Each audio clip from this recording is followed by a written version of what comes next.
Hi YouTube friends, this is Fossilosaurus. I'm going to dispense with most of the formalities and just jump right in. This little guy here is something special, something very cool, very small, doesn't look like much, but it's very unique. You may be able to guess that it is a set of jaws, half a set of jaws, but some of you will not even know of, in fact, most of you will not even know of the existence of these types of jaws. Some of you may not. Most of you probably will have at least heard of them, or maybe have seen them and wondered about them. But these are called pterygoid jaws. These are from a mosasaur. Probably a small one. It's hard to tell. I mean, it was definitely a small one, but it's hard to tell exact sizing because different species had different like size pterygoid jaws, and even some different shaped ones. Like this one is kind of curved. A lot of the giant mosasaurs had just completely straight rows, and they can be different. Different mosasaurs have different, like totally different types. Like this is like an arm or a branch that grew from the back of the throat along the roof of the mouth and had teeth studded in it. So it was just something reaching out along the roof of the mouth. But what looks like, at least with the large mosasaurs, it looks like they are mostly grown, or at least with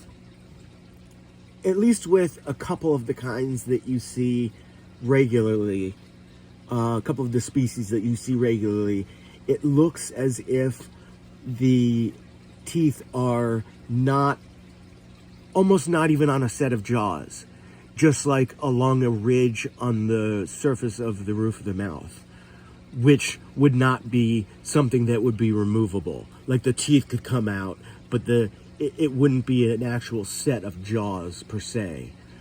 Now, these guys bring up the mosasaur evolution.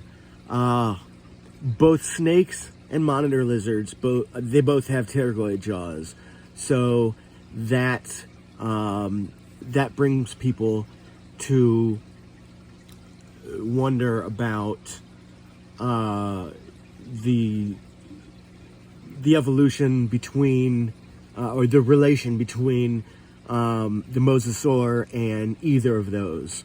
I think the school of thought with the monitor lizards being what mosasaurs evolved from is a more likely scenario. That's just me. I think that is the predominant theory, but I could be wrong about that. I'm not an expert on theories and so on. It's just what I tend to see more when I'm looking. Like, I mean, that's how I go by, is like what I see more of and what I read more often and what just appears to be more around more.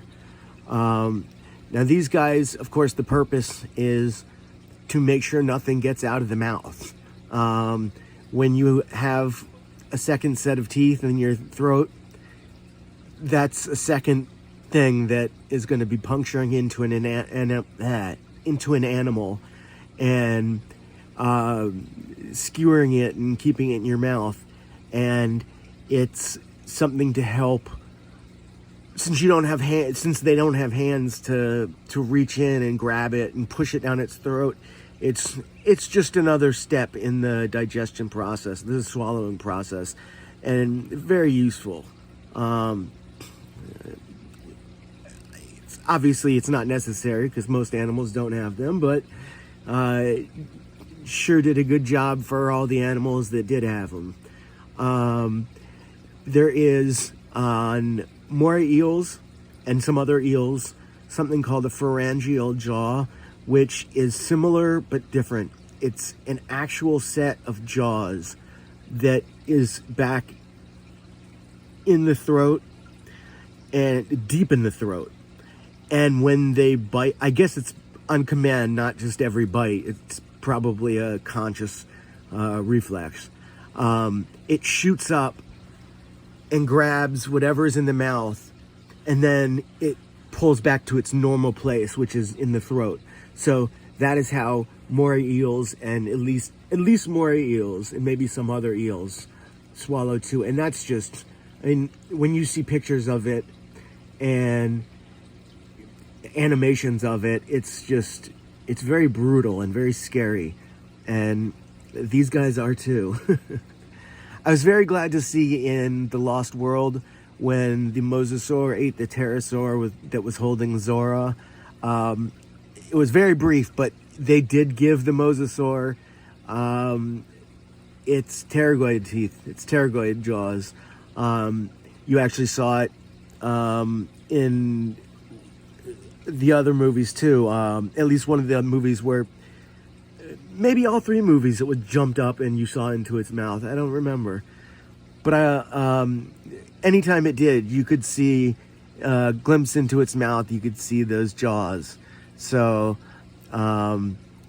it's to be expected. They have experts working for them. So, but this is very small piece. Definitely, it's cool enough that I would put it on the wall, but it's too small. So it's definitely going to be like on a little stand in a bookcase. Not a bookcase, cabinet, curio cabinet kind of situation. Because it is special and I do really, really like it. I'm always on the lookout for more of them. I've seen them for sale only a couple times in my life. And like when you search online, sometimes like you'll see some for sale that have already been sold, and those pages just don't go away. So every time you do a search for it, you see those, and they always tease me. I'll do a search for it, and for sale pops up, like, oh my God, you gotta go check it. And if it's been years since you checked, you don't remember, that's the site that it's already been sold on. So, but thank you for watching. I really appreciate it. Please leave a comment, like, subscribe. I'm thrilled to see that there seems to be more interest now in my videos than before my long hiatus. I'm not sure what to attribute that to, but whatever it is, thank you so much. If you do like them, though, please do leave a like. If you like them, if you like these, all the people who are watching these, please go back and watch some of my old ones. My old ones, the numbers aren't going up, so there's still some that like only have 4 views or something. So it means I can safely say you guys haven't watched them yet. So, and are unseen by almost all eyes.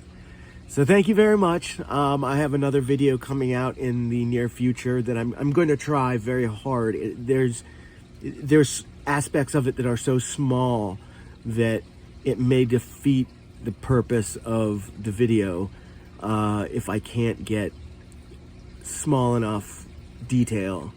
So we'll just see. We'll cross our fingers on that. But hopefully I'll have another video for you in the next couple days. So thanks a lot, everybody, and I hope to see you soon. Take care.